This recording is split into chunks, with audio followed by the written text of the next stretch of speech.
Halo teman-teman, kembali lagi bersama kami kelompok 1 Kimia Organik 2. Pada video kami sebelumnya, kami sudah menjelaskan senyawa turunan alkana yaitu alkohol dan eter. Pada video kali ini, kami akan melanjutkan penjelasan tugas kami yaitu tentang epoksida. Oke, selanjutnya kami akan mulai pada materi. Yang pertama, pengertian epoksida. Epoksida adalah senyawa eter siklik dengan cincin yang memiliki 3 anggota. Cincin ini kira-kira membentuk segitiga sama sisi. Segitiga sama sisi ini yang membuatnya tegang dan lebih reaktif dibandingkan dengan eter lain. Secara umum, epoksida dengan berat molekul rendah, tidak berwarna dan reaktif, serta seringkali mudah menguap. Struktur dasar epoksida yaitu berisi 1 atom oksigen yang diikat pada 2 atom karbon yang berikatan berasal dari hidrokarbon.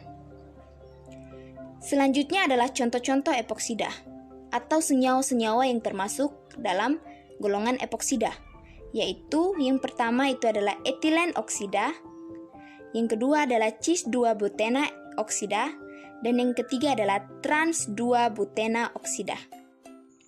Tata nama epoksida.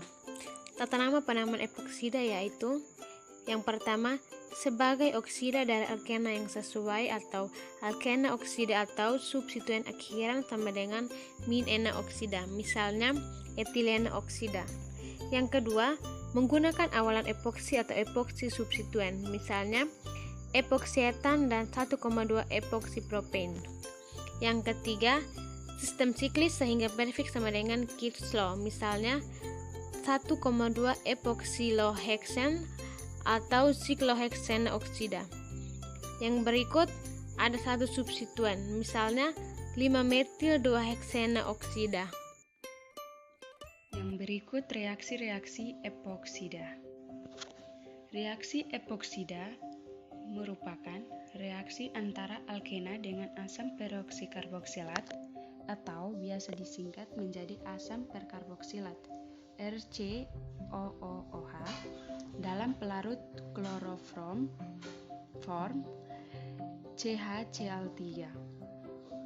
Baik, dapat dilihat dalam gambar bahwa awalnya ikatan rangkap pada alkena menyerang oksigen dari asam peroksikarboksilat, kemudian terjadilah ikatan antara karbon dengan atom O dari asam peroksikarboksilat di saat bersamaan. Di saat bersamaan terjadi pemutusan ikatan antara atom O dan atom O. Kemudian elektron dipindahkan sehingga menjadi ikatan rangkap. Dan ikatan rangkap akan putus sehingga O bermuatan negatif di saat bersamaan. Yang berikut reaksi oksidasi epoksida. Dapat dilihat dalam gambar bahwa epoksida dapat mengalami pembukaan cincin sehingga dihasilkan 1,2 diol. Seperti contohnya yaitu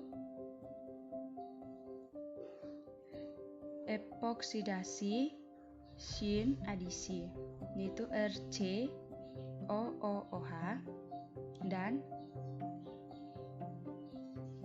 hidrooksidasi transadisi itu H+ atau OH- dan H2O. Reaksi substitusi alkohol pada epoksida. Yang pertama, reaksi dalam suasana asam. CH3OH akan menyerang epoksida yang lebih mengikat substituen, kemudian membelah ikatan HO dan membebaskan cincin 3 yang strain.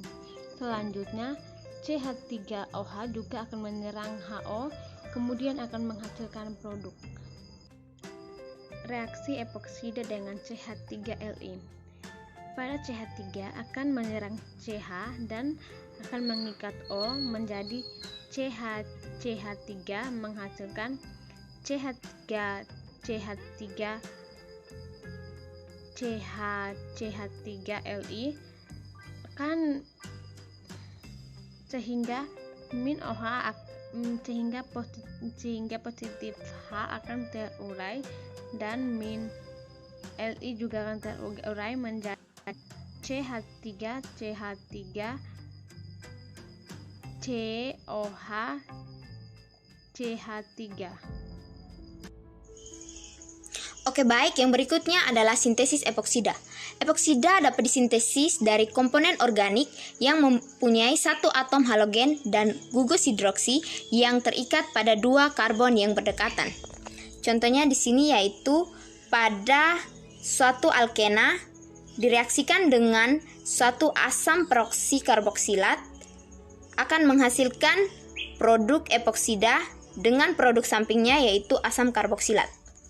Oke, pada reaksi di sini yaitu ikatan rangkap pada alkena akan menyerang oksigen pada asam karboksilat sehingga terjadilah ikatan antara karbon dengan atom O. Saat yang bersamaan, ikatan antara atom O dan O, elektronnya dipindahkan ke atom O sehingga terjadi ikatan rangkap. Dan ikatan rangkap pada atom O dan karbon akan putus sehingga pada saat yang bersamaan atom O akan merebut hidrogen. Kemudian elektron ikatan OH akan menyerang karbon pada alkena yang satu lagi. Sehingga kesimpulannya adalah satu atom karbon dari alkena akan berikatan dengan satu atom O dari asam peroksi karboksilat dan berikatan lagi dengan satu atom karbon pada alkena sehingga dihasilkan epoksida dengan produk samping yaitu asam karboksilat. Kebanyakan epoksida yang secara industri diproduksi adalah etilen oksida dan propilena oksida yang masing-masing pada skala sekitar 15 dan 13 juta ton per tahun. Kegunaan epoksida. Salah satu contoh kegunaan epoksida adalah etilena oksida, di mana etilena oksida berfungsi sebagai fumigasi. Kemudian etilena oksida akan dihidrolisis dan menghasilkan etilen glikol untuk deterjen.